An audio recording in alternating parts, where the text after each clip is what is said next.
Jiruu fi jireenya lammiilee Itoophiyaa jijjiiruuf mootummaan karaa dippiloomaasiin biyyoota ollaa fi kanneen biroo wajjin kutannoon hojjechaa jira. Kana keessaa ulaa galaanaa Itoophiyaaf dhimma murteessaa ta'uun isaa erga hubatameen booda mootummaan jijjiiramaa karaa ulaan galaanaa ittiin argamuu danda'u hundaan tattaafachaa jira. Paartileen siyaasaa Itoophiyaa keessatti karaa nagaa qabsaan duraanuu biyyattiin shira xaxameen ulaa galaanaa dhabde waan ta'eef ulaa galaanaa amma mootummaan Itoophiyaa barbaadaa jiru sirrii fi kan deeggaran ta'uu dubbatan. Galaanaatti kan nu baasu karaa argachuun nu barbaachisa durumaayyuu.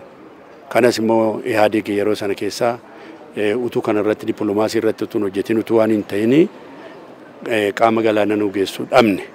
Erga Eertiraa wajjin gargar baanee asitti nuyi mana cufaa keessa turre jechuudha. Kaka'umsuma mana maree waloo dhaabbilee siyaasaa Itoophiyaa kanaatiin hojiin hojjetamaa tureeru jira.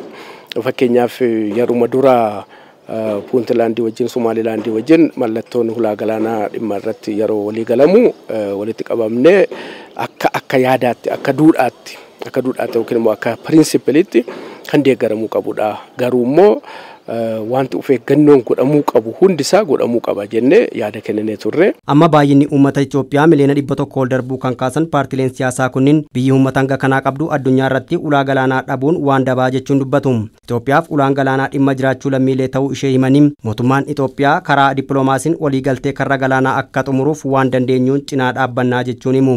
Keeniyaan nu barbaaddi, Jibuutiin nu barbaaddi, Sumaaleenis nu barbaaddi, Eertiraanis booddees nu barbaaddi.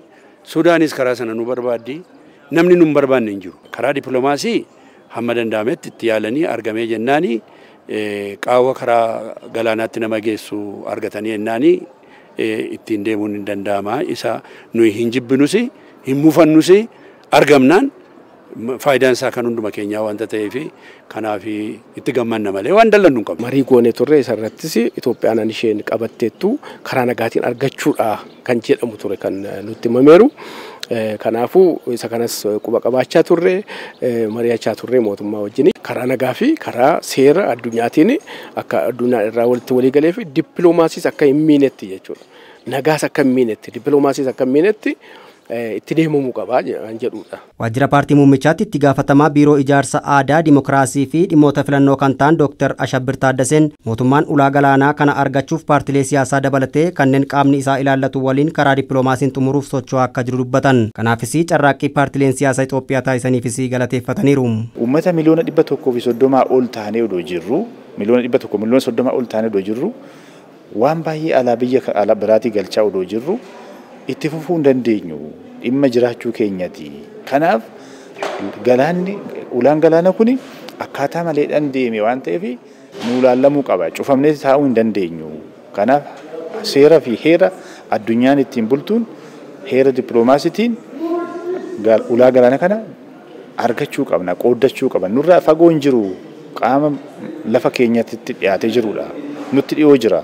Kanaaf akkumaan taa'aa jira waan ta'eef itti fayyadamuu qabna, ittiin jiraanna. Ikoonomii keenya jiruuf jireenya keenya itti fooyyessina jedhee waan kaaseef karaan ittiin argachuu dandeenyu immoo karaa nagaa qofa jedhee waan jala muree kaaseef paartiilee siyaasaa kunillee adeemsa mootummaan ittiin deeme kanallee baay'ee ajaa'ibsiifachaa jiru. Isaanis kanaaf dhugaa jirus ilaalanii deeggaraa jiru jechuudha.